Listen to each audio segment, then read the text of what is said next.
pakai handphone, saya tak boleh nampak semua. Boleh, insya-Allah. A'udzubillahi minasyaitonirrajim. Bismillahirrahmanirrahim.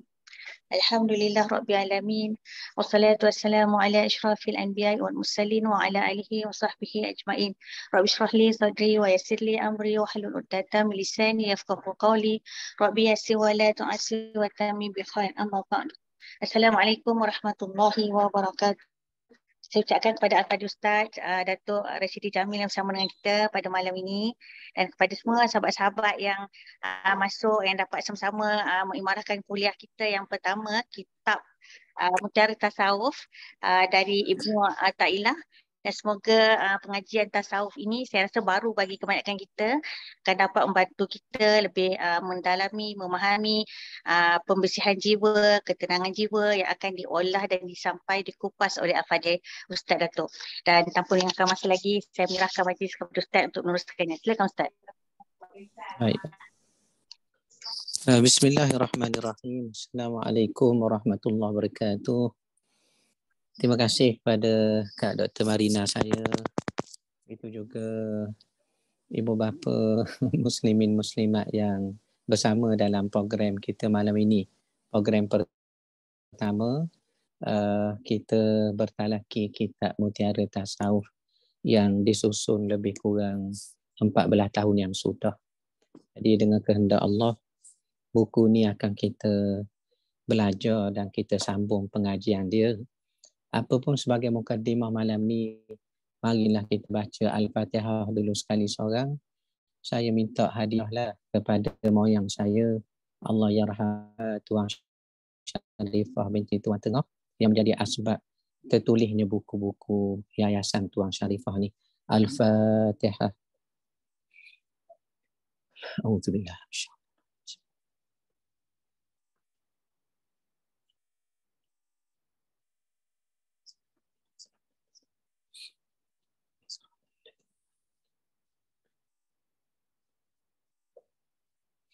Baik, sidang penonton yang saya kasihi sekalian, pertamanya syukur pada Allah panjang lagi umur kita, sedar tak sedar masuk tahun baru dah. Jadi kata ulama, setiap kali masuknya tahun baru kah, hari baru kah, ia bererti semakin dekatlah pertemuan kita dengan Allah Subhanahu Wa Taala. Jadi tak ada apalah yang dapat kita buat, sepatutnya berzikir tak putus-putus dan beristighfar pada Allah pun sokmo-sokmo, jangan putus tu. Kerana mengenangkan kurangnya amal kita, tetapi banyak pula salah dan khilaf kita tu. Jadi atas sebab itulah kita nak mengaji juga tasawuf ini, kerana nak memfokuskan batin kita yang mudah sangat tergelincir dari mengingat akan Tuhan. Sedang waktu kita dah semakin sempit, umur kita pun semakin banyak. Jadi malam ini, mukadimah kita ni, iaitulah kita nak belajar dulu apa dia tasawuf. Jadi mungkin untuk mukadimah ni saya taklah tengok buku sebaris demi sebaris tu. Saya nak terang cara mudah sahaja dulu. Kalau saya boleh bertanya kepada jemaah kita malam ni, yang saya jangkakan ramai malam ni tak kurang 3,000 orang ni tamaknya. Saya nak tanya mudah saja. Tasawuf ni apa dia? Dah kata kita nak mula belajar tasawuf ni. Sepaham kita tasawuf tu apalah dia? Silakan kalau ada yang nak jawab. Apakah dia tasawuf yang kita nak belajar tu? Kalau tak ada yang nak jawab, biarlah saya jawab ya. Biar saya jawab ya. Baik. Katanya Kak Azlida, ilmu penyucian hati dan jiwa. Betul. Katanya tasawuf ni nak suci jiwa, nak suci batin. Betul. Secara mudah nak faham, tasawuf ni ialah bersih, ataupun tulus, ataupun jernih, ataupun tenang, ataupun molek, elok, bagus, tertib. Itulah maksud tasawuf secara mudah. Dalam erti kata lain, tasawuf ni nak suruh kita macam mana dia nak jadi bersih. atau bagaimana nak jadi tenang ataupun tenteram ataupun luruh ataupun molek. Itulah pengajian tasawuf, nak mewujudkan batin yang bersih kepada Allah Subhanahu Wa Taala. Pun begitu, bila sebut tasawuf ni ramai juga orang tanya. Tasawuf ni ustaz, boleh ke kita belajar? Sebab saya ni Quran pun tak tamat lagi.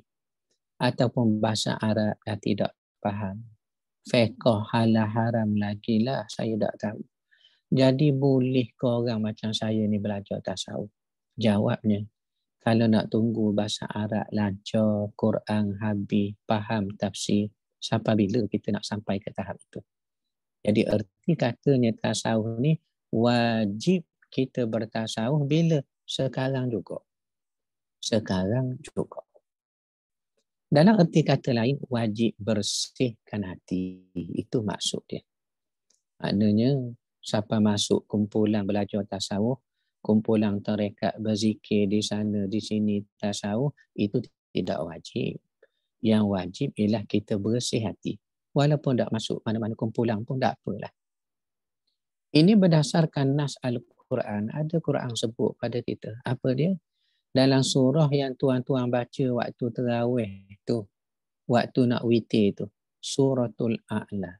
Allah kata apa? Qad aflaha man tazakka. Sesungguhnya bersihlah, berjayalah orang yang membersihkan hatinya. Makna orang berjaya ni, orang bersih hati dia. Dah nak bersih macam mana tu Ustaz?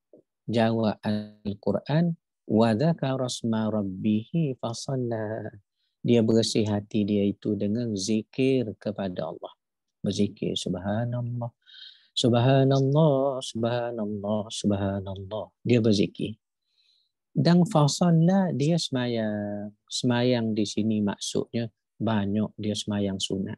Tak cukup siang malam dia bangun lagi. Ini maksudnya nak beritahu apa dia ibu bapa sekalian? Wajib awak bersih hati. Kerana Tuhan kata orang bersih hati inilah orang berjaya. Dan nak bersih hati macam mana? Zikir sebanyak-banyaknya, semayang pun kena banyak juga sebagai bekalan kita di akhirat tu.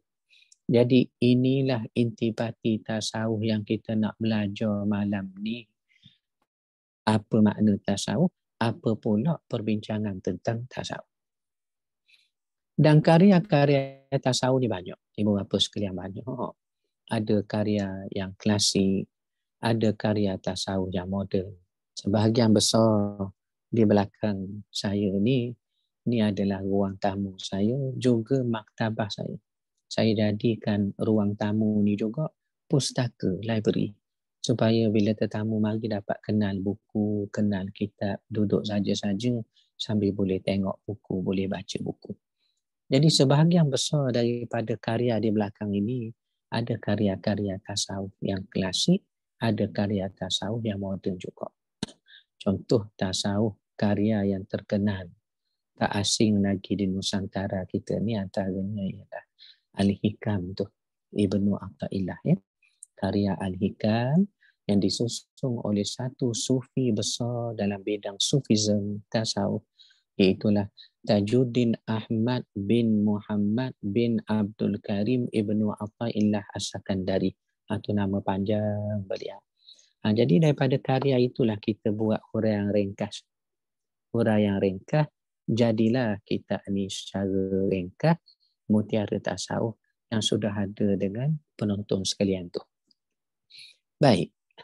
Bila sebut tasawuf, makna terhadap tasawuf ni sebenar-benarnya terlalu banyak. Saya ulang sekali lagi tu. Walaupun saya tak dengar suara masing-masing tu, tapi saya yakin sedang catat, sedang dengar tu, sedang tengok saya mengajar ni. Saya ulang sekali lagi. Makna tasawuf sebenarnya terlalu banyak. Terlalu banyak. Sungguh pun banyak. Ulama ni dia bahagikan makna tasawuf tu kepada dua jenis sahaja. Banyak tu banyaklah, tapi dua jenis. Pertama dia kata apa dia? Dia kata tasawuf ini ada makna yang panjang-panjang. Kita nak belajar juga kat gitu. Dan kedua ada makna tasawuf yang pendek-pendek. Ada hak panjang, ada hak pendek. Ada yang panjang lebar, kita nak belajar, tak apalah. Ada juga hak pendek-pendek. Ya, betul. Jadi walaupun banyak takrifan tasawuf, fahamlah kita. Dia terbahagi kepada dua jenis takrifan. Awak nak belajar hak panjang ke atau awak nak tahu yang pendek? Jadi ada dua takrifan, jenisnya takrifan tasawuf. Contoh kalau sebut yang pendek-pendek lah. Ya, biasanya definisi satu-satu benda kita mengaji dalam agama ni memang dia terbahagi kepada dua sokmo. Ada definisi yang panjang, ada definisi yang pendek. Contoh kita pergi kursus haji tu, ya, kursus haji perdana sebab nak buat haji tahun ni, alhamdulillah tu. Maka hak tukang beri khusus haji kita tu dia katalah, tuan-tuan, sebelum pergi haji ni kena faham dulu haji tu sendiri apa dia. Maka dia katalah haji ni ada dua makna. Ada hak panjang, ada hak pendek. Tengok sama ya, sama je. Hak panjang ni kita panggil istilah. Hak pendek kita panggil lughatan. Tak apalah, tak saya ingat pun tak apa benda tu. Kerana saya dah tulis dah dalam buku kita tu. Anggaplah muqaddimah pengajian tasawuf kita ni, saya terang secara mudah dulu. Bulan depan kita tengok kitab sebari sambil kita buat catatan tu. Hari ni nak beri pengenalan, faham mudah dulu. Apa dia tasawuf yang kita nak belajar ni. Jadi haji gitu juga, ada makna panjang, ada makna pendek. Hak panjang kita panggil istilah, hak pendek kita panggil lughatan ataupun bahasa dalam bahasa Melayu. Kalau dari segi istilah panjang. Sebab tu haji dari segi istilah, apa maksud dia? Satu ibadat yang dilaksanakan dengan syarat tertentu pada bulan tertentu dengan sekian. Oh, panjangnya takrifan haji dari segi istilah. Tapi kalau dari segi pendek-pendek bahasa lughatan. Haji dari segi pendeknya, bahasanya, lughatannya ialah al-hajju al-qasdu. Haji itu ialah al-qasdu, menuju, tuju. Sebab yang paling jelas kita nampak daripada perbuatan haji ini ialah kita tuju kepada Allah. Kita tuju pada Allah. Jadi tasawuf yang kita nak belajar sama juga Kak Marina saya tu. Sama juga jemaah sekalian, berapa ramai malam ni, 31 partisipan kita ni. Campur di skrin lebih kurang 38 orang dah. Saya nak sebut belaka nama seorang-seorang ni kerana tabiat saya mengajar memang sebut semua nama jemaah. Nur Faiza ada, Kak Haizan ada, Dr. Marina ada, Kak Ana Muni, Azlida Razani, Aziani, Cikgu Anzra, Darmawati, Dora Ahmad, Elis, Emilia, Kak Farah, Jaafar, Hasmani, Humaira, Juma, Jun, Kak Rokiah, Murni ada, Nuraini, RMZ pun ada juga tu. Rahaiza, Awang, Roslina Ahmad, Rozam, Teti, Umul, Wahidah, Yang, Zubaidah, Saliza. Oh, ramai ni malam ni. Ramai malam ni bersama dengan kita, alhamdulillah. Ramai malam ni bersama dengan kita, alhamdulillah. Apapun, saya ada jemput salah seorang ahli keluarga saya tu, saya beri juga satu link untuk bersama dengan saya. Mudah-mudahan dapatlah bersama saya bonda Aziam saya. Baik. Baik. Ya. Jadi tasawuf gitu juga. Ada pendek, ada panjang. Hak pendek ni saja, kata ulama, dia mencapai lebih 2,000 ta'rifan. Allahu Akbar. Panjangnya. Panjang. Sampai 2,000 makna. Kak Marina, kita nak mengaji tasawuf ni, kalian nak mengaji makna, definisi tasawuf dari segi pendek-pendek pun ada 2,000 makna. Tengoklah Kak Farah, sampai 2,000 macam manalah kita nak belajar. Sampai bilalah kita nak habis. Saya pun tak tahu semua sekali, tak tahu. Saya pun tak tahu semua sekali. Ya, sekejap ya. Jadi ada 2,000 ta'rifat.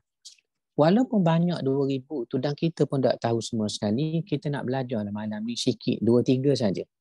Kerana 2-3 definisi inilah kata ulama yang paling menepati maksud tasawuf dan kehendak tasawuf. Definisinya banyak, sampai 2,000 lebih. Kita pun tak tahu belaka. Hak kita tahu 2-3 benda saja. 2-3 benda hak kita tahu tu sebab itulah definisi yang dikatakan ulama paling tepat, bertepatan dengan makna dan kehendak tasawuf. Ini yang kita nak belajar. Ada lebih kurang 2-3 saja ya. Pun saya dah tulis dalam karya kita tu. Pertama kata ulama, tasawuf ni sebenar ya. Dia berasal dari kalimah Arab sufu. Saya je ya. Waw bagi depan su, fa titik tu bagi depan fu. Jadi bila baca sufu. Sufu. Jadi sufu ni pula makna dia ialah pakaian yang kita buat dari bulu binatang. Dengar tu.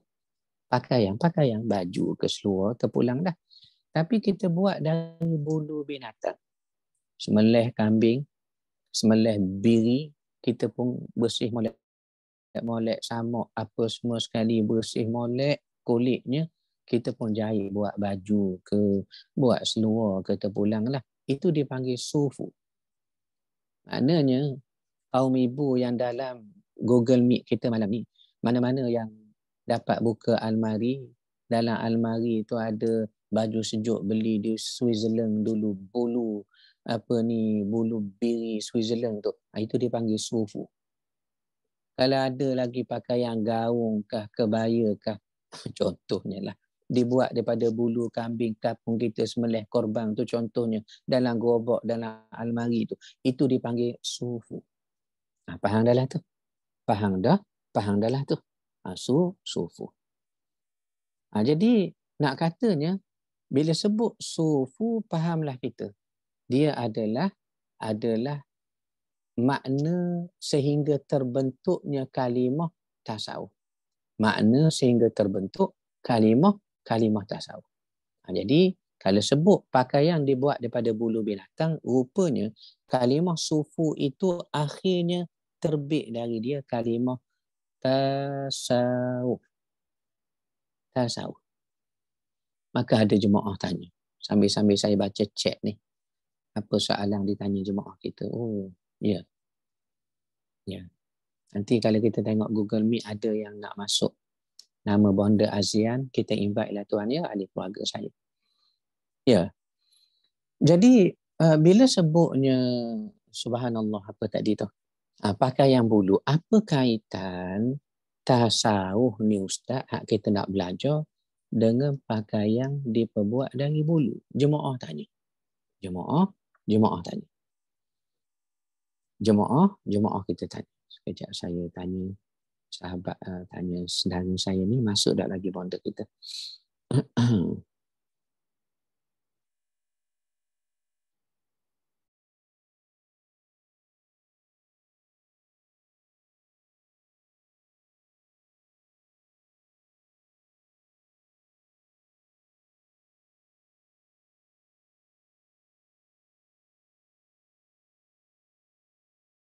Ya baik.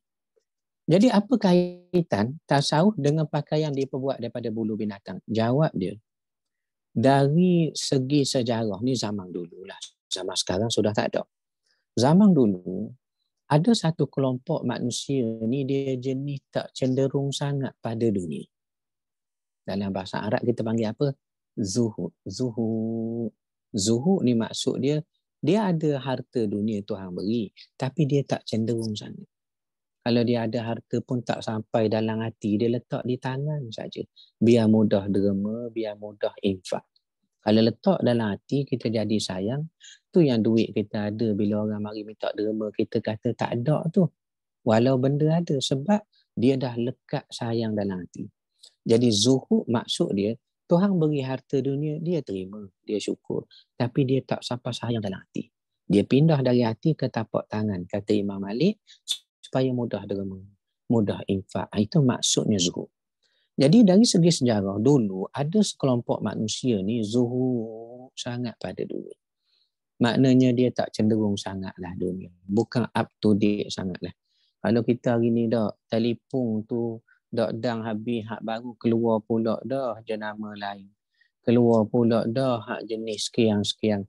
Maka kalau orang ni jenis dak zuhud, dia ikut trend semasa, dak puas lagi pakai. Tak ada rosak, tak ada keperluan pun. Tukar dia sebab nak up to date. Kena ikut trend masa kini. Jadi ada orang dulu, dia jenis tak ikut anak. Dunia ni tak boleh ikut. Mereka ini zuhud. Macam mana orang tahu dia zuhud? Dulu orang kenal orang zuhud ni melalui penampilan. Penampilan. Pakaian pun ala qada sangat. Dia pakai pakaian dibuat daripada bulu binatang. Siapa dia jahit bulu binatang saja buat pakaian dia. Tak panah ke? Panah tapi tak apalah. Atas dunia ni berlebih kurang sikit tak apalah. Ada orang jenis begitu dulu. Jadi mereka ini digelar tasawuf. Asalnya ialah orang pakai pakaian bulu. Tasawuf yang membulukan pakaian mereka kerana tak cenderung sangat pada dunia. Itu maksud asal dia, tasawuf. Lama-lama oleh kerana mereka ni pakai pakaian bulu, tasawuf membulukan pakaian mereka kerana zuhud pada dunia. Orang tengok mereka ni bukan saja sederhana, tapi ibadat kuat, puasa sunat, puasa juga lah. Zikir tak putus mereka ni. Ingat kepada mati, berebut buat amal, kurang tidur kerana nak bangun tahajud. Lama-lama orang seperti ini, tasawuf, orang pakai pakaian bulu ni, amalan mereka itu dilihat amalan orang-orang memakai pakaian bulu. Pada asal ni. Sebab tu jadi terbit perkataan tasawuf tu. Cuma saya kata ni dari segi sejarah, kita tak boleh kata sekarang bila kita belajar tasawuf ni, kita tak sempurna tasawuf sebab ustaz tak pakai baju bulu. Ustaz tu di skrin nampak tu. Kak Marina saya pun tak pakai tu baju sejuk bulu. Beli di Pakistan dulu tu. Contoh. Jadi tak dipanggil tasawuf. Tak boleh kata begitu. Sebab ni adalah sejarah orang dulu. Orang dulu dia pakai pakaian berbulu. Dibuat daripada kulit binatang yang berbulu. Sebab mereka tidak mustahak sangat pakaian yang molek-molek, kain yang mahal-mahal. Kerana yang penting boleh tutup aurat, lalu mereka dapat ibadat. Mengantuk habis jemaah kita bila saya mengajar cara berlagu begini. Nak kata apa dia tu? Kalau dulu betul. Tetapi sekarang kita dah tak kata dah tasawuf, mesti syarat memakai pakaian bulu. Kerana yang mustahak daripada tasawuf itu ialah intipati amalan. Awak pakai pakaian bulu tu satulah, tapi awak beramal dengan Tuhan macam mana? Ya? Baik. Suara dengar tak? Tak dengar suara ya?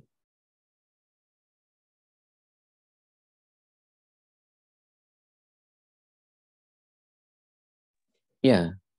Jadi daripada asal sejarah itu keluar perkataan tasawuf.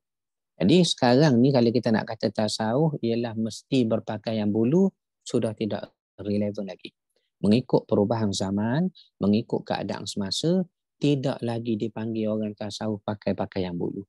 Pula-pula Kak Marina sekarang bulu pula mahal. Saya dulu waktu mula-mula mari Kuala Lumpur, orang ajak ceramah di Bukit Rimau. Dekat sebelah kota Kemuning, atas pada Shah Alam sana. Bukit Rimau nama dia. Oleh kerana saya baru sampai Kuala Lumpur, tertukar. Nak pergi ke Bukit Rimau, pergi ke Bukit Bintang. Jauh tu tuan. Bukit Bintang ke Bukit Rimau tu jauh. Tapi tertukar pergi Bukit Bintang Guana ni sampai di sini. Telefon penganjur minta maaf tuan, saya tersilap ke Bukit Bintang. Ketawa besar dia orang. Dia kata, tu jauh benar tu. Okey. Maka sepupu saya duduk Kuala Lumpur, dia kata tak apalah, halang-halang Bukit Bintang. Mari kita pergi pavilion. Saya pun pergilah pakai jubah, pakai serban begini. Pergi ke pavilion tu, sepupu bawa. Lepas makan, tengok satu kedai tu dia jual baju. Bajunya kebanyakan produk berbulu. Kulit biri, kulit kambing, molek benar lah, bulu. Ada satu maflar, tahulah maflar yang orang beli di leher tu. Kalau duduk luar negara wajib pakai maflar. Kalau tak pakai maflar macam tak sah je duduk luar negara. Orang kata begitu. Walaupun kita tak percaya begitu. Jadi maflar tu Kak Marina dia tak panjang mana, tak sampai sedepa. Harganya ketika itu tahun 2002 RM4,000. Allahu Akbar. Maflar tak sampai sedepa tu RM4,000 dibuat daripada bulu biri, bulu binatang. Nak menunjukkan apa dia? Kalau begitu, betul Kak Faizah, betul Kak Jun. Kalau begitu, kita nak kata orang pakai pakaian sampai berpuluh ribu tu tasawuf. Sebab semata-mata dia pakai pakaian bulu. Ada, kita tak panggil tasawuf. Ini yang kita kata, rupanya ia dari segi sejarah sahaja. Dari segi sejarah sahaja. Jadi atas dasar itu faham dah kita tu.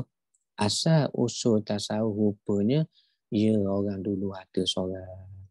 Mereka pakai pakaian bulu. Amal mereka ni, ya Allah, zuhud sangat pada dunia. Lepas tu ibadat kuat.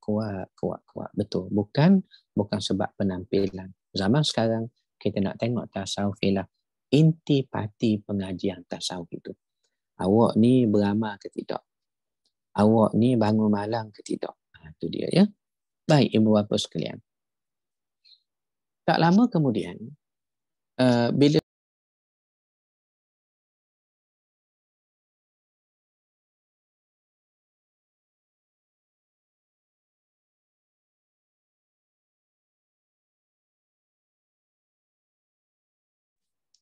okey baik. Itu satu.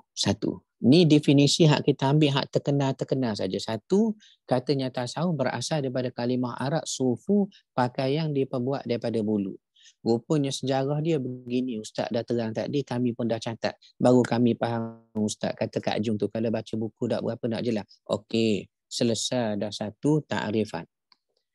Ada 1999 lagi. Ya Allah lah, banyak sangat tu. Bila nak habis tak tahu lah. Saya pun tak tahu hak banyak-banyak tu. Kita nak bincang hak 2-3 saja.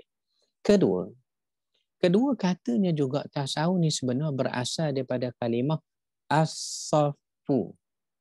As-safu. Saya aja ada dalam buku tu. Saya aja. Alif lang sa sa'du atas dia. Fa bagi depan sa'du juga atas dia. As-safu.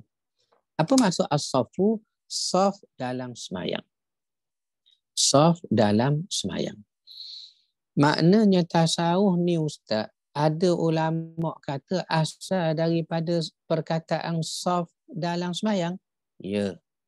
Yang imam kata tu. Betul kang saf, rapat kang saf. Saf tu katanya asal usul yang akhirnya terbit kalimah tasawuf. Baik, sebelum jemaah kita dalam Google Meet ni tanya, baik saya tanya dulu. Apa kaitan Ustaz saf dalam semayang dengan tasawuf? Begitu yang nak ditanya tu kan? Jemaah semua tu nak tanya hak tu lah kan? Saya tanya dulu dah.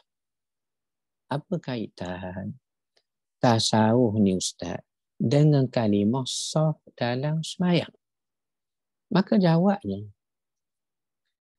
rupa-rupanya orang-orang zaman dulu juga dari segi sejarah. Bila kita nak sebut asal-usul kalimah ni, tentu kita kena balik pada sejarah dulu.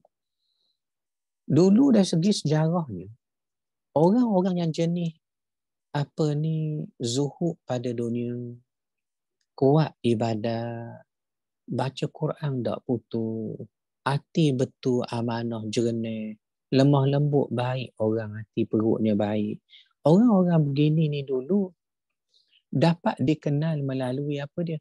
Mereka sentiasa datang awal ke masjid, menguasai saf-saf depan di masjid. Nak boleh saf depan ni payah tuan. Kerana orang dulu memang jenis berebut. Kita nak dapat saf depan zaman sekarang mudah sebab orang sekarang berebut nak duduk belakang. Pak cik ke depan dulu, pak cik. Orang tua lebih afdal, kata dia. Kalau zaman dulu, minta maaf tuan, kerana semua orang faham fadilat sah depan tu, berebut nak pergi ke depan. Tiba-tiba ada satu golongan yang dang ke dia sokmo. Sempat dia orang sokmo menguasai sah depan. Maka mereka dipanggil tasawuf, orang menguasai sah. Itu asal dia. Asal dia.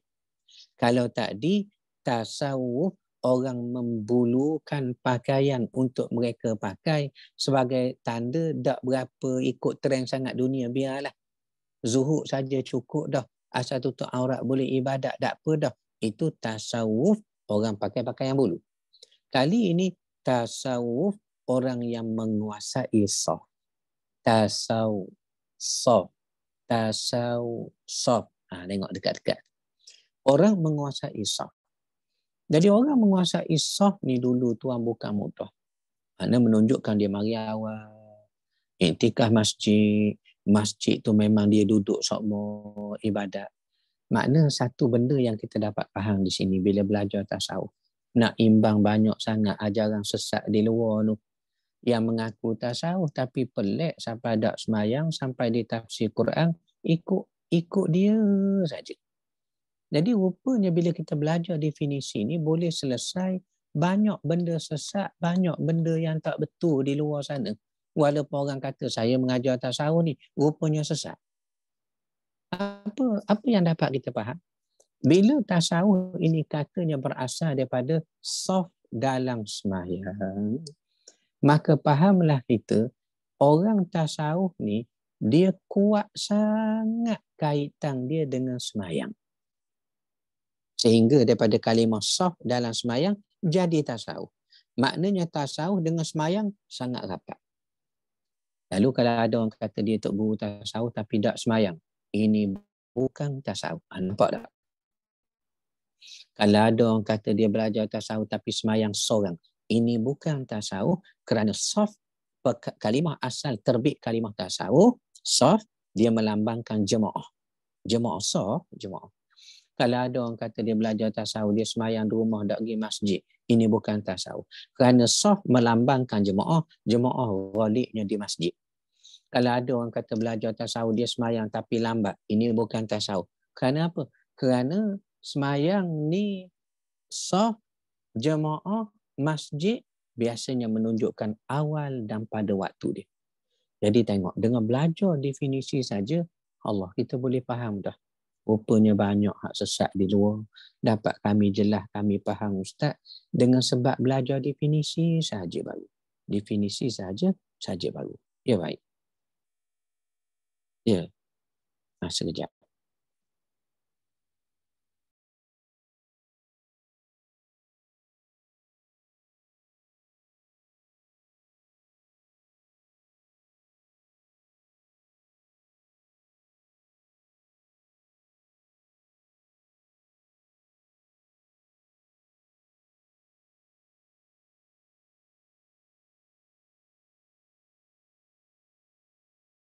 Sekejap ibu bapa sekalian.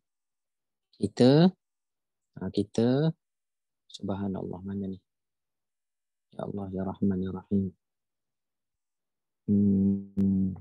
Bismillahirrahmanirrahim. Sekejap jemaah sekalian, kesian kepada jemaah kita yang nak masuk ni. Tak apa, kita belajar malam ni.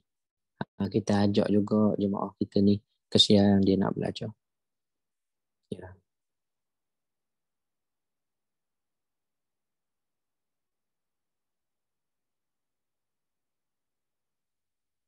Tu.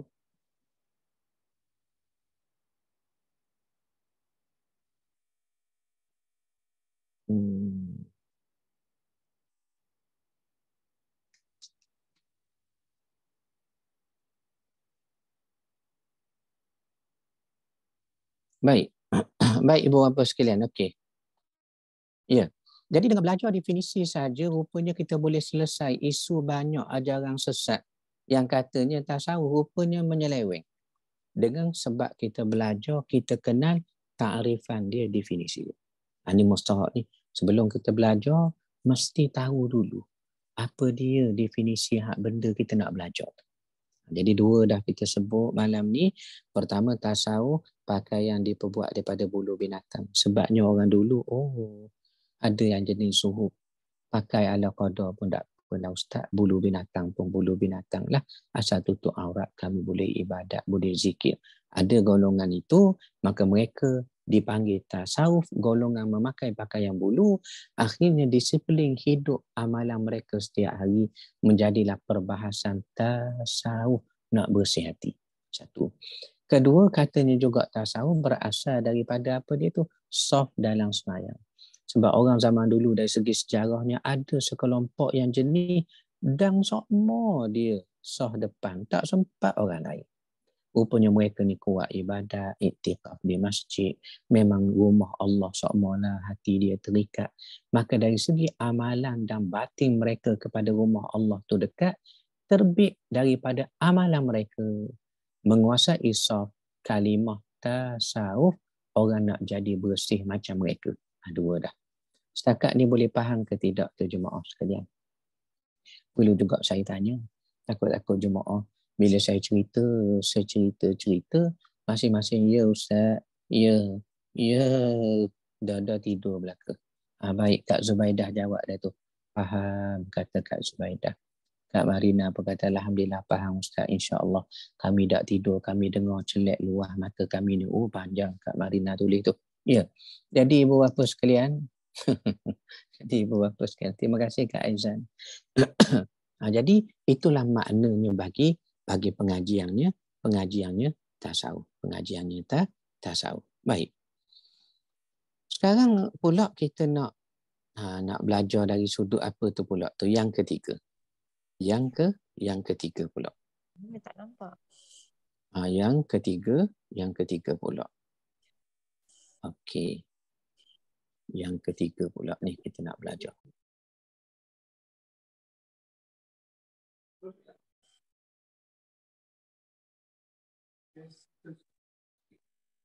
Apa? BSN. Kita tak boleh keluar duit dah. Itu apa sekalian ya. Itu dua takrifan tadi. Yang ketiga kita nak belajar tentang tasawuf ni juga, iaitulah katanya antara definisi yang terkenal juga sehingga terbit kalimah tasawuf ialah kalimah tasawuf berasal daripada asal kalimah Arabnya, iaitulah as-safa'u. Alif lam sa fa alif panjang sikit, hamzah bagi depan, as-safa'u, sebagaimana yang kita dah tulis dah dalam karya kita tu. As-safa'u. Apa maksud as-safa'u? Iaitulah bersih, suci, murni, jernih, tulus, tenang, tenteram. Dan memang itulah tujuan kita bertasawuf pun, supaya tenang hati kita Kak Marina. Walaupun Allah uji kita sebab Allah sayang tu. Sebab Allah sayang kita, Allah uji. Jadi dengan sebab kita mendalami dan mengalami dan menyelami tasawuf, tenteram hati kita sungguh pun dalam ujian. Ada satu kisah ibu bapa sekalian. Ni berlaku pada Zunnun Al-Misri. Kita kenal lah Zunnun ni, satu tokoh besar dalam bidang kesufian, dalam bidang sufism. Jadi Zunnun ni satu hari dia melawat kawan dia yang sakit, terbaring atas tilam tu, terbaring atas pembaringan tu. Cuma tak sedap sikit. Dia ziarah kawan dia ni, dia dengar kawannya itu sekejap-sekejap mengeluh. Sekejap-sekejap mengeluh. Sekejap-sekejap mengeluh. Contoh. Kita melawat orang sakit, tiba-tiba kawan kita sakit tu mengeluh. Agak saya begitulah bunyi ni. Ni nasib baik jemaah masing-masing tak buka suara mute tu. Kalau unmute, dengar saya buat suara mengeluh ni barangkali sukalah masing-masing. Ni saya buat contoh nak beri faham mudah je. Melawat orang sakit tu pula bunyi bunyi begitu. Menyebabkan apa dia? Menyebabkan kita pun zonung rasa, kenapalah kawan aku ni mengeluh. Dia tak patut mengeluh ni sakit ni. Tuhan beri ujian, Tuhan turun ujian, mengeluh pula dia pada Tuhan. Sekejap-sekejap dengar, sekejap-sekejap dengar suara. Maka zonung nasihat dia. Ni nak cerita ni. Orang bila hati dia tenang, tenteram, tasawuf tadi, as-safa'u, bersih, luruh, jernih tadi, hatta musibah mari pada dia, kerana ia datang dari Tuhan, dia sangka baik. Itu yang menyebabkan dia jadi apa? Dia akan sangka baik. Dia akan tenang, tenteram dalam ketika tasawuf tu juga. Ketika dia dicoba, diuji tu juga. Dicoba dan diuji tu juga. Baik. Lalu dia kata, Tuan, tak baik mengeluh gini. Tidakkah kita sakit-sakit ni sebab Allah pukul kita sikit. Jadi kalau awak tak sabar terima pukulan Allah, tidak sempurnalah kasih awak kepada Allah. Maka seketika tu juga kawan dia yang sedang terbaring mengeluh tadi senyum panjang sambil jawab. Dia jawab mana? Dia kata, Zunun, bukan begitu sepatutnya engkau nasihat padaku. Sebenarnya, tidak sempurna kasih seorang makhluk kepada Khaliqnya kalau dia tidak menikmati pukulan dari Khaliqnya. Awak beritahu saya, kalau tak sabar terima pukulan, tidak sempurna kasih tak? Bukan. Saya bukan martabat makam tu lagi. Makam saya, kalau tidak nikmati pukulan itu, tidak sempurna kasih awak kepada Allah. Jadi yang awak dengar saya bunyi seakan-akan mengeluh ni. Contohnya tu, bukan saya mengeluh. Saya sedang nikmati pukulan itu. Sedapnya sakit pinggang ni, ya Allah. Sedapnya sakit gauk ini, sakit lutut, sakit. Bayang tuan, ada manusia bila sampai tahap seperti itu, dia boleh dia boleh sangka baik hatta musibah. Nampak tak tu Kak Marina tu, Kak Azidah, semua jemaah kita semua sekali tu. Sampai dia boleh rasa apa dia? Allah kaya Tuhan, ya Allah. Hatta dalam keadaan dicoba Tuhan, dia boleh sangka baik. Dia boleh sangka baik. Jadi sangka baik terhadap ujian Allah SWT ini hanya berlaku kepada jiwa yang bersih, jiwa yang dekat kepada Allah SWT. Jadi soalnya banyak orang dicoba Tuhan, diuji Tuhan. Tapi waktu dia diuji, bagaimana Kak Azidah, betul kita nak banyak husnuzan tu. Ya. Macam mana kita nak jadi sangka baik. Sebab apa? Kalau kita sangka buruk pun, Allah memang maha baik. Yang kita nak ubah kita nak ubah. Macam mana ya nak sangka baik pada Allah, sebab aku ni ditimpa cobaan ni. Macam mana nak jadi sangka baik? Oh, adalah hikmah Tuhan beri yang aku belum tahu. Dengan sebab akal aku ni pun tak panjang mana. Panjang sejengkal, lebar sejengkal saja. Lebar sejengkal, tengok di skrin tu. Lebar sejengkal otak kita, panjang pun sejengkal saja. Maknanya apa sangat kita boleh fikir. Mungkin ada benda baik Tuhan nak beri. Ini dipanggil husnuzan, sangka baik. Jadi hanya orang yang bersih batinnya. Tasawuf kata as-safa'u, bersih, lurus, jernih, tenang, itu yang kita nak pupuk hati kita tu. Yang boleh menerima takdir Allah sekalipun musibah. Ada satu contoh yang saya buat, contoh sokmo.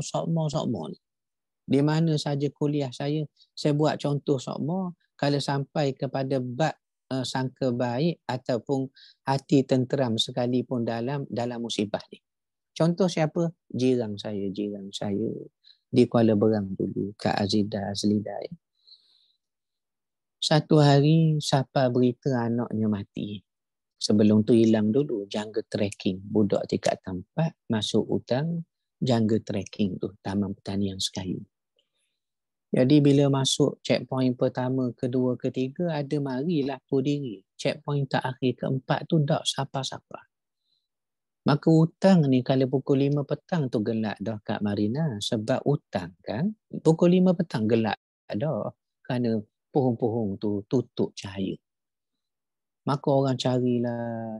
Nama Allah Yarham Adik Rafikin. Saya ingat lagi lama. Adik Rafikin. Adik Rafikin ni anak Cikgu Azman. Ya, jiran saya di Kuala Berangku. Jadi orang cari adik Rafikin ni. Rafikin.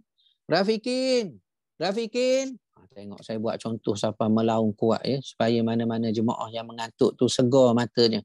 Rafikin begitu.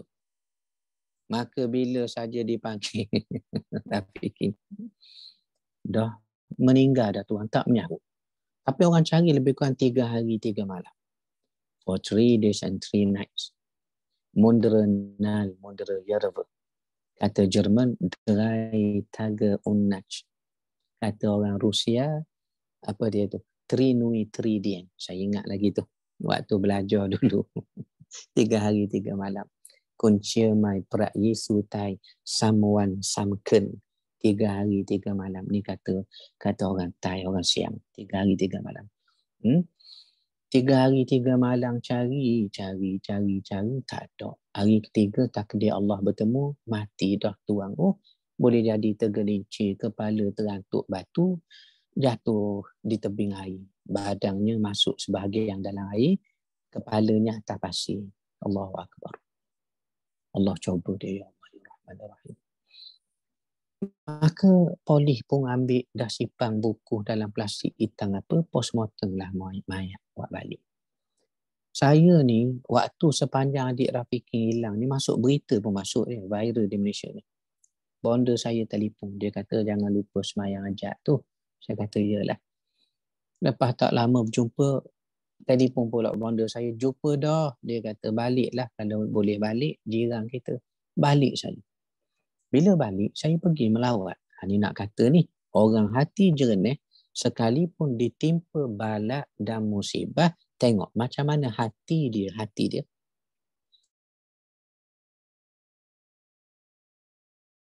Berinteraksi dengan Tuhan, sehingga terzahir sifat sangka baik pada Tuhan. Kerana batinnya terlebih dahulu, sangka baik pada Allah. Maka keluar sifat yang sangka baik tadi. Saya tengok dari jauh orang datang bersalam, ucap taziah. Saya pun nak pergi dekat. Beliau ni tengok saya dari jauh, nampak saya beliau menangis. Nampak saya menangis. Saya pun menangis. Pasal tahu jiran saya ni sekelamin tu, orang Terengganu panggil sekelamin lah. Sepasang suami isteri tu orang Terengganu panggil sekelamin. Sekelamin tu baik sangat. Dia nampak saya menangis. Menangis. Saya pun menangis. Saya pergi dekat peluk. Saya kata, cikgu, sabarlah cikgu. Saya kata. Bila beliau dengar saya kata, sabarlah cikgu. Apa dia jawab? Ini yang saya berair mata saya. Apa dia jawab? Dia kata, tak apa Ustaz. Apa yang Allah Ta'ala buat baik belaka Ustaz. Allahu Akbar. Kak Marina. Ya, Kak Marina, bonda aziam saya. Sampai luluh hati saya. Luluh hati. Ya Allah. Baiknya hati dia ni macam mana lah. Sampai hilang anak tuang. Anak bangsu. Hilang anak. Boleh dia kata tak apa Ustaz. Allah Ta'ala buat baik belaka. Itu yang saya nak kata. Sampai kita terfikir. Hati macam manalah Cikgu Azman Sekelamin ni. Siapa Cikgu Azman ni? Ustaz, Qadi, Guru Jekoh, Mufti Negeri. Cikgu bahasa Inggeris. Kalau kita kira background bukan orang mengaji agama, bukan orang mendalami Quran, bukan. Tapi hati yang jernih ni tak nanti duduk pada ustaz kah, penceramah, tak. Sebab tu saya selalu sebut pada jemaah saya apa dia. Bila banyak sangat kes sejak akhir-akhir ni, orang-orang agama terlibat pecah amanah ke, salah laku akhlak, tak mau sebutlah, orang ni ikut pandanglah imam masing-masing. Ustaz penceramah tu title kerja awak, awak pakai kopiah, itu pakaian awak, tapi hati tu hak Tuhan tengoknya. Jadi saya kata pada jemaah, sama-sama saya ulang. Malam ni ulang juga apa dia? Hatta pada saya ni, Rashidi Jamil ni yang di skrin tuan-tuan tu. Yang tuan-tuan sedang tengok besar tu. Ya, di skrin masing-masing wajah saya ni, Rashidi Jamil ni. Yang saling tak tumpah macam Allah Yarham at Osmera ni contohnya. Pun tuan-tuan jangan percaya. Saya ulang sekali lagi. Hatta pada saya ni pun jangan percaya. Jangan. Sebab soal hati ni tuan, dia tak nanti piah, tak nanti sokok.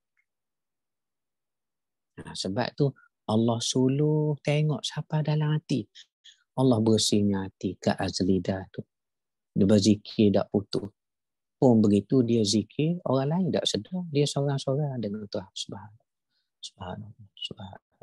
Nampak tak? Hati tu Tuhan suluh siapa ke dalam. Nama je Ustaz, ya Allah. Tapi berzikir malah. Semayang subuh pun lambat. Usalli fardu subhi gajahi lillahi ta'ala. Tu dia. Jadi nak kata apa dia ibu bapa sekalian?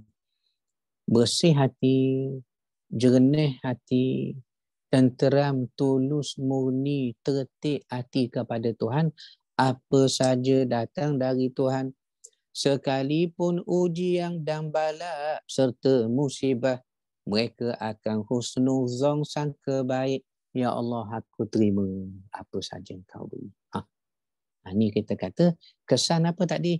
Tasawuf tadilah. Bila dia as-safa'u, dia bersih, dia tenang batin dia. Rupanya Kak Marina, perkara yang paling payah kita nak jaga ialah hati kita sendiri payah-payah. Kata Nabi SAW dalam hadis riwayat Abu Dawud, seingat saya, hati ni kata Nabi seperti air sedang menggelegak. Air sedang gelegak. Kita masing-masing nak masak air di dapur tu.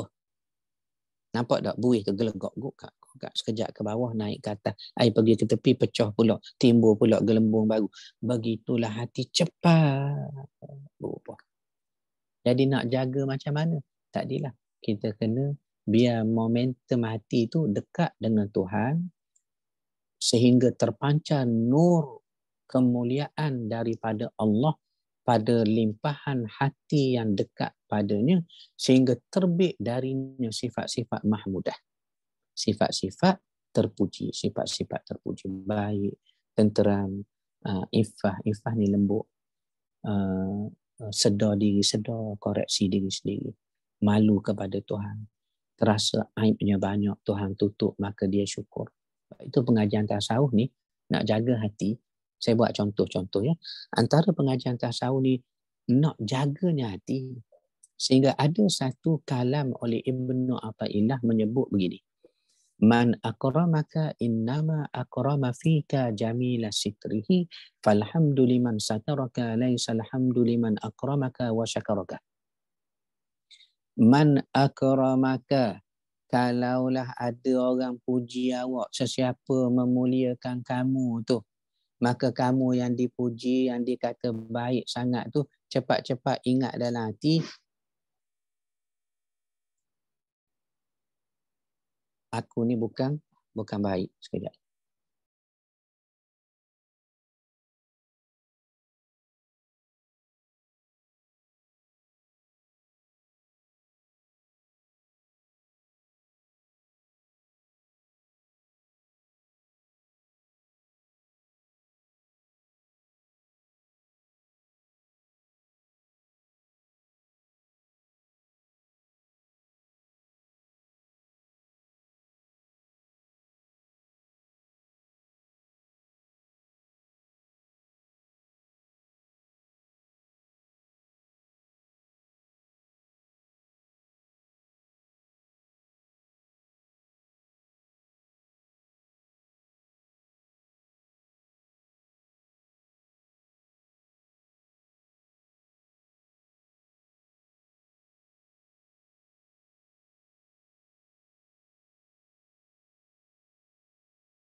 Ya, ada tuang ada, saya ada. Jadi jadi macam mana tadi? Nak katanya kesan daripada batin yang suci dekat kepada Allah, terbit darinya sifat-sifat terpuji mahmudah. Antaranya sekalipun dicoba Tuhan kerana hatinya tenang jernih, maka dia tetap sangka baik pada Allah Subhanahu Wa Taala. Maknanya kita boleh ukur kedudukan hati kita masing-masing dengan melihat setiap hari bagaimana kita bermuamalah, yakni berinteraksi lah hati kita dengan Allah Subhanahu Wa Taala. Ada orang walaupun nampak dia menyapu sapah tepi jalan. Saya sampai sekarang minta maaf ya, lebih percaya kalau orang menyapu tepi jalan tu pagi-pagi saya hantar anak ke sekolah, tengok adalah pakai baju merah. Memang jenis pakai baju merah majlis bandaran lah tu. Menyapu daun-daun kayu. Saya terfikir, ya Allah, entah-entah mereka ni lebih dekat dengan Allah pun tak tahu berbanding dengan aku ni hak ceramah pagi, petang, siang, malam ni. Entah-entah sebanyak mana dia kaut daun, dia sapu sapah, sebanyak itu pula dia berzikir subhanallah, subhanallah, subhanallah. Astaghfirullahaladzim, astaghfirullahaladzim, astaghfirullah. Nampak tak? Kadang kita tak tahu ya kedudukan masing-masing, tetapi kita boleh koreksi diri kita, nak tahu kedudukan kita dengan Allah. Katanya Ibnu Athaillah ialah nak tahu kedudukan kamu dekat atau jauh dengan Allah, kamu kena tengok dalam hati kamu sendiri, banyak mana Allah dalam hati kamu. Kalau banyak, begitu dekatlah kamu dengan Allah. Kalau jarang-jarang nak SPM, anak nak ambil SPM, barulah teringat ke buku Yasin contohnya. Ataupun bila mari sakit berat, barulah berzikir, semayang hajat. Sejauh itu jugalah kedudukan kamu dengan Allah. Jadi tasawuf mengajar kita suci hati. Hatta kalau orang sangka kita baik pun, kita cepat-cepat tasawuf ajar bukan sebab aku baik, tapi sebenarnya sebab baik Allah menutup aib aku yang masih banyak. Man akramaka innama akrama fika jamila sitrihi. Sesiapa memuji kamu, hendaklah kamu tahu bukan sebab kamu baik, tapi sebab baiknya Allah tutup aib kamu yang masih banyak. Saya ada aib dan saya tak suka orang tahu keburukan saya. Dan Allah telah tutup, Allah tolong Ustaz Rashidi, aku tutup aib kamu. Dengan sebab itu, jemaah dalam Google Meet ni pun sangka baiklah ustaz kita tu baik ya. Ustaz kita tu bagus ya. Ustaz kita, tuan-tuan kata baik. Saya umpunya diri tahulah saya macam mana. Tetapi syukur ya Allah, Engkau tutup aib aku ni ya Allah. Sehingga jemaah ni percaya aku orang baik. Begitulah. Dengan harapan Tuhan percaya saya baik, saya menjadi baik juga. Begitu maksudnya. Dan ini contoh pengajian tasawuf. Mengajar kita jadi jernih, tenang, rendah diri, baik, molek, bersih, tertib dan sebagainya. Jadi kita dah belajar malam ni 3 dah Kak Marina tu. Asal usul pengajian tasawuf, sungguh pun ada 2 jenis. Jenis panjang ke awak nak belajar, jenis pendek ke awak nak tahu, ada belaka. Cuma malam ni kita buat contoh hak pendek dulu. Sungguh pun pendek, kita dah sebut tadi, ada 2,000 ta'rifan, banyak lagi hak kita tak tahu. Malam ni sempat kita belajar 3-4, sebab apa? Itu sahajalah yang kita tahu. Kenapa 3-4 saja Ustaz? Itulah beberapa definisi yang pendek-pendek yang dikatakan oleh ulama paling menepati maksud tasawuf. Paling menepati maksud tasawuf. Jadi setakat ni Kak Marina, ada tak soalan saya nak baca dekat chat tu, takut ada. Kalau ada tu, alhamdulillah rata-rata pendengar kita beri respon je, disaling, kadang ada nota tasawuf itu bersih, ilmu penyucian hati jiwa, betul. Kadang-kadang ada yang jawab soalan, alhamdulillah, terima kasih, betul. Jadi kalau ada soalan boleh tanya. Kalau tak ada, kita terus. Sampai pukul berapa kita Kat malam ni? Sampai 10.45 Ustaz. 10.45. Oh, ada 3 minit lagi. Ya Allah. Ada Kira soalan ke? Jika ada soalan, sahabat-sahabat boleh bertanya teruslah pada Ustaz Dato' ataupun type di ruangan chat. Silakan.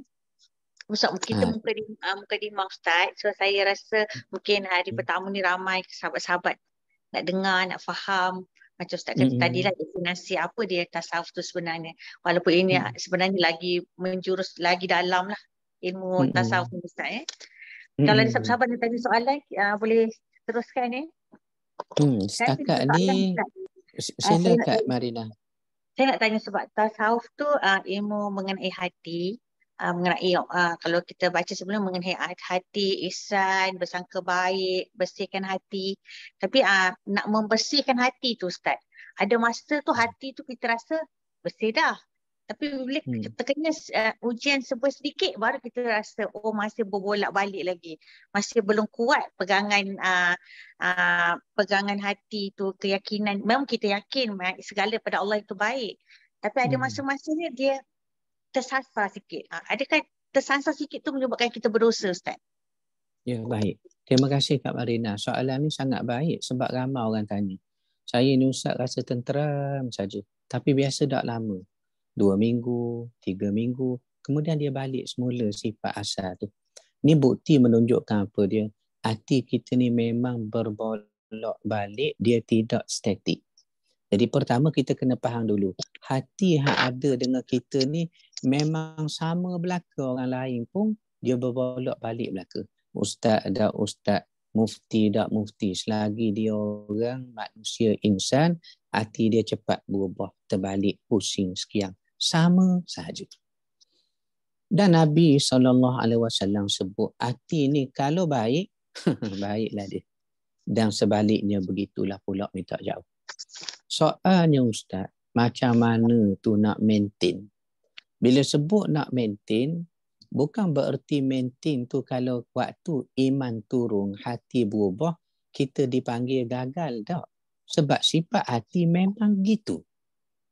Bukan makna berjaya bila awak boleh pegang dia statik.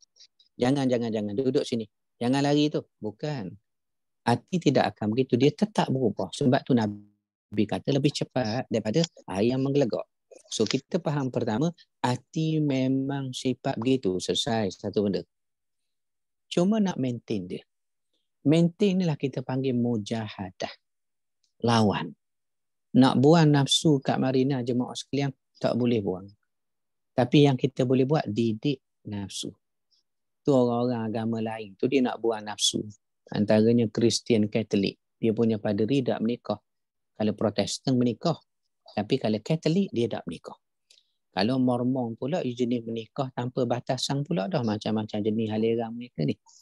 Jadi kalau Katolik Kristian dia punya Reverend, Archbishop, Cardinal, Most Reverend, ulama-ulama dia tu tak menikah. Jadi kalau dengan tak menikah takut ganggu ibadat pada Tuhan, tak betul tu. Tak betul sebab apa? Sebab nafsu kita ni memang berkehendak kepada pasangan. Allah Ta'ala menyebut apa dia? Wa min ayatihi an khalaqa lakum min anfusikum azwaja litaskunu ilaiha wa ja'ala bainakum mawaddatan wa rahmah inna fi dzalika la ayatin liqaumin yatafakkarun. Dalam surah Rum tu. Sesungguhnya Allah antara tanda kebesaran dia jadikan pada kamu ni cenderung nak berpasang-pasang. Nak berpasang, berlawanan jenis tu. Makna kata secara fitrah nafsu memang nak ada kawan, ada rumah tangga, nak. Jadi bila tabi'i nafsu Tuhan buat gitu, tiba-tiba ada agama-agama lain ni kata tak boleh menikah. Tu yang jadi skandal tu di Vatican City. Dulu orang putih buat sampai satu filem dipanggil The Tape. Filem ni memaparkan skandal berlaku di rumah ibadat Kristian pada kiblat agama Kristiannya Katolik. Di mana? Di Holy Vatican City. Di Vatican City. Makna paderi perempuan, paderi lelaki itu bersedudukan. Islam dia tak larang kita menikah, tapi jangan berzina, cuma menikah. Mari agama Nasrani jangan menikah. Tengok ia bertentangan dengan nafsu. Begitu juga Buddha. Apa ni Tok Sami, Tok Cha tu nak pakai baju orange sekian tak ada bekas makanan tu. Tak menikah. Kerana apa? Kerana pengabdian bersatu dengan Buddha jalan 8 lapis tu. Tak jadi juga. Itu yang jadi skandal, jadi jenayah. Sebab apa? Sebab kita tak boleh buang nafsu, kita boleh didik nafsu. Didik nafsu ni lah kita panggil mujahadah, lawan. Ada nafsu tengah malam, nak bangun tengah malam, lawan. Kalau aku tak bangun entah malam esok ada ke tidak, itu orang panggil lawan. Nak apa lagi tu? Nak sedekah. Pitih ada Tuhan beri tu, baru dapat dividen tu. Contohnya lah, saya baik dia buat makan, dia kata, daripada dia beri ke orang, lawan Tuhan. Aku makan habis begitu saja. Aku beri sudah kekal di akhirat. Itu dipanggil mujahadah. Jadi soal nafsu kita yang membujuk iman kita naik turun, itu soal biasa. Itu biasa. Perkara yang common, biasa. Tetapi yang tak biasanya ialah apabila awak ikut kepada nafsu, awak tinggal mujahadah. Jadi antara petua muda yang disebut oleh salafus soleh, orang soleh zaman dulu, cara nak mujahadah ni ada cara. Antara jalan mudah ialah apa dia?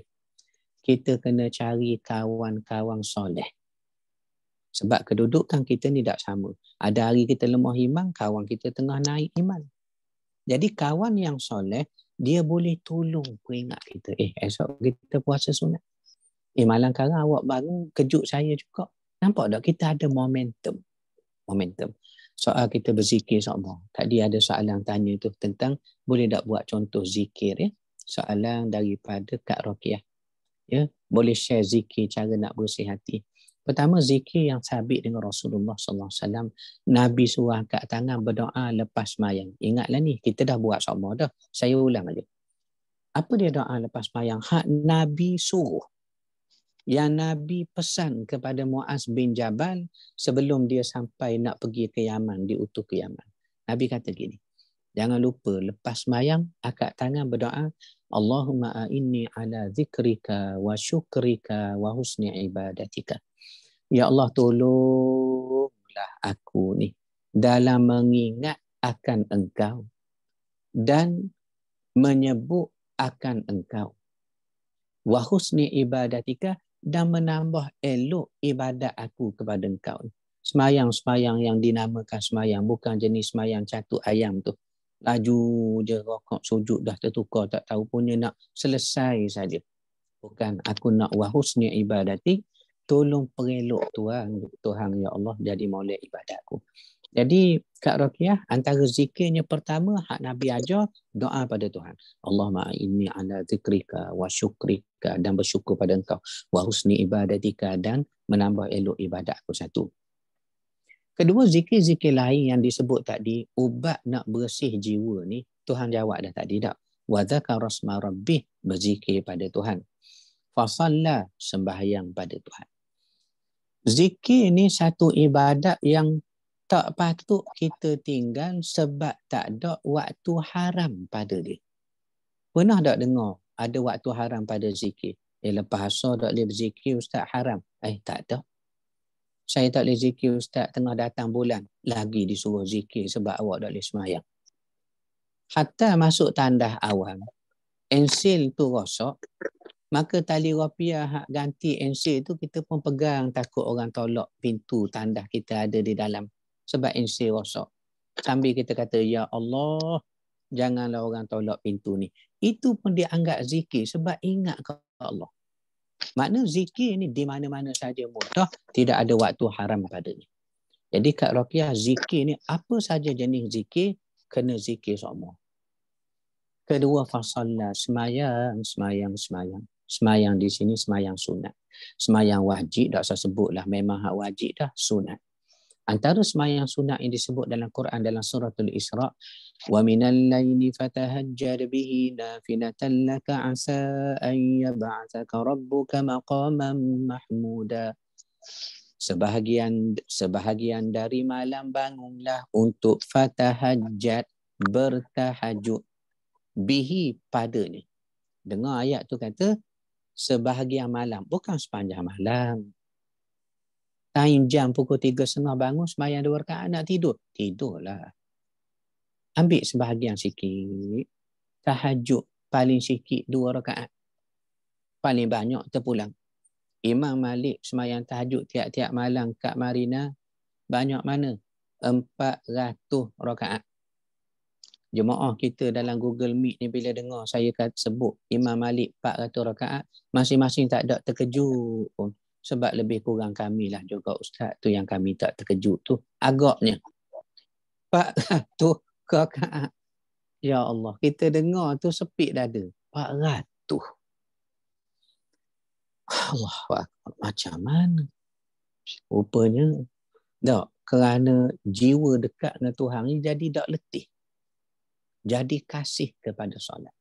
Jadi wadhakar rasma rabbi zikir, Kak Aizang zikir, fasalla semayang, tak cukup siang bangun malam. Biar tak sepanjang malam pun waminal, sebahagian malam.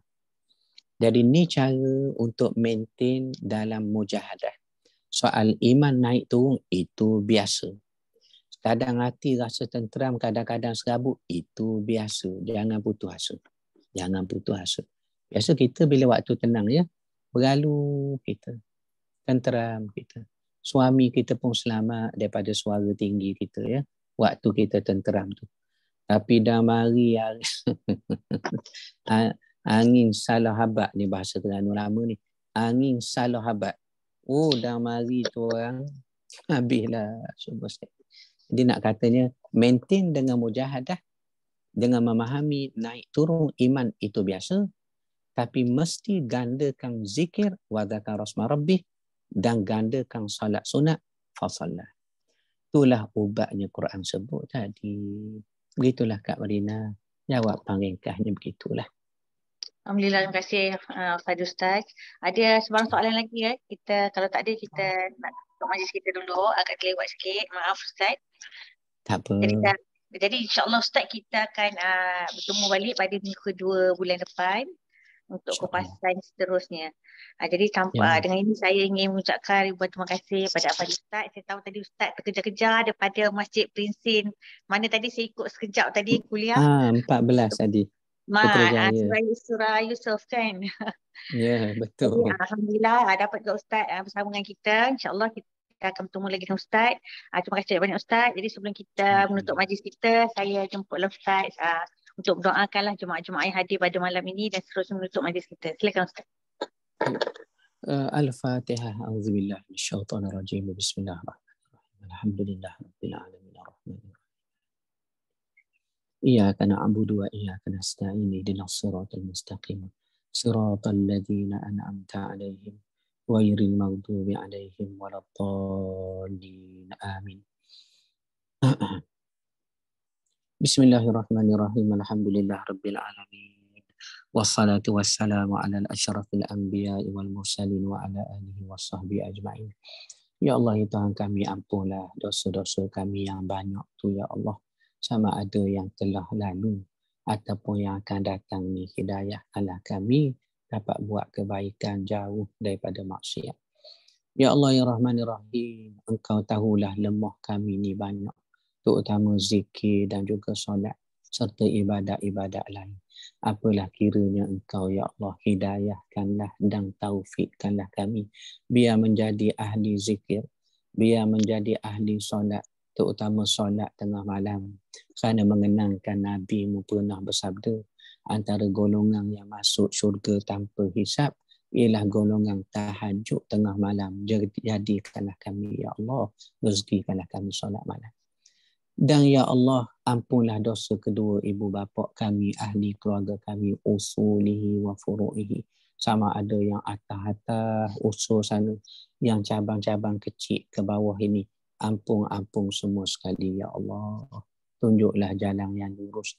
Sehingga layak kami bertemu pula, berkumpul secara kekal di akhirat. Dengan sebab taufik hidayah-Mu, jadilah kami orang-orang soleh. Ya Allah, terimalah ibadat kami. Gandakanlah kekurangan kami tadi kerana kami sedar aib kami. Tukar jadi pahala ya Allah. Ya Allah, ya Rahman, ya Rahim. Berilah juga anak cucu kami jadi generasi soleh-solehah. Dapat pasangan soleh-solehah. Dapat hafal Quran. Dapat hafal hadis. Kerana inilah yang besarnya di akhirat, ya Allah, ya Rahman, ya Rahim. Ya Allah, berilah kami sabar dan redha segala cobaan, ujian, musibah, bala yang Engkau turun dengan sangka baik pada kami. Engkau maha baik, ya Allah, maha baik, maha baik, maha baik, ya Allah. Kami hak lemah banyak, ya Allah, banyak lemah kami, ya Allah. Ya Allah, sembuhkanlah penyakit kami semua sekali. Dengan niat kami sehat, kami nak ganda ibadat kami, ya Allah. Murahkan rezeki kami, ya Allah. Dengan niat kami murah rezeki, kami nak buat kebajikan banyak lagi, ya Allah, ya Rahman, ya Rahim. Dan berilah kami dapat faham ilmu serta rezekikanlah amal yang soleh, dan terimalah kami, ya Allah, ya Rahman, ya Rahim. Wa sallallahu ala sayyidina wa habibina al-Mustafa wa ala alihi wa sahbihi ajma'in. Walhamdulillah rabbil alamin. Terima kasih Ustaz. Kita tutup majlis kita dengan tasbih kafarah dan juga saratul asr. Subhanakallahumma wa bihamdika. Subhanakallahumma wa bihamdika. Bismillahirrahmanirrahim. Wal 'asr innal insana lafi khusr illa alladhina amanu wa amilus salihati. Assalamualaikum wa iyyakum. Terima kasih Ustaz. Assalamualaikum. Waalaikumsalam warahmatullahi wabarakatuh. Alhamdulillah rabbil alamin.